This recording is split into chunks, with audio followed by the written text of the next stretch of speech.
मी तुम्हाला एवढंच सांगाल तर जे काही करशाल ते प्रामाणिक करा, काही ना काही तुम्हाला भेटूनच जाईल. मी कधी आर्मीचा अभ्यास केलेलाच नाही, पोलीस भरतीचाच अभ्यास करीत होतो, पण मग अभ्यास काय सगळीकडे सेमच राहतो. तुम्ही जेवढा प्रामाणिक करशाल त्याचं फळ तुम्हाला नक्कीच भेटणार आहे. आणि सर तर आहेच मार्गदर्शक. जेव्हा पोलीस भरती सुरुवात केली तेव्हा सर बोलले, काय करतोय? मला सर पोलीस भरती करतोय सर, आर्मीत नाही जायचं. सर म्हणे फॉर्म भरीत राहा म्हणे, काही ना काही भेटेलच म्हणे, त्याचाच आज आहे. तसंच तुम्ही काहीतरी करीत राहा, तुम्हालाही भेटणारच आहे, फक्त प्रामाणिकपणे करीत राहा. आणि मी 2024 ला ऍडमिशन घेतलं होतं, आता मला 2 वर्ष झाली, पण मग 6 महिने मी काहीच केलं नाही डायरेक्ट. म्हणजे मला काही समजतच नव्हतं.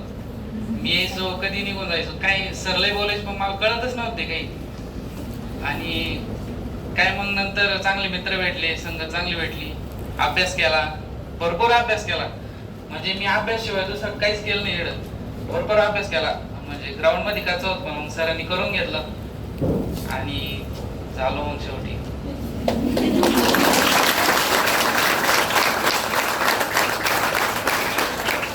येड आलो तेवढा, आणि येड आलो तेव्हा काही राहतेच ना, तुला काही येत नाही आमक दमक. मला पाडी येत नव्हते, पोरं इतके बोलायचे सांगूच नाही शकत, लई म्हणजे मजा घ्यायची माझी.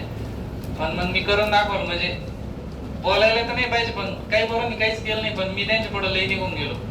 म्हणजे हसणारे तेच राहून जातील, आपण पुढे निघून जायचं, त्यांच्याकडे अजिबात लक्ष द्यायचं नाही. आई वडिलांच्या कष्टांची जाण ठेवा आणि त्या पद्धतीने तुम्ही प्रयत्न करा. नाही तर घरी आई बाप कष्ट करते आणि तुम्ही इकडे दुसरे काम करताय, असं काहीच करू नका. कारण मी केलं नाही अभ्यास सोडून, दुसरं काहीच केलं नाही मी. आणि ग्राउंड साठी सर आहेच, आणि जास्त काही मार्गदर्शन करणार नाही, कारण गोपाळ सर आणि आपले गुंड सरांसारखे मार्गदर्शक कोणीच होऊ शकत नाही. बस एवढं बोलून थांबतो.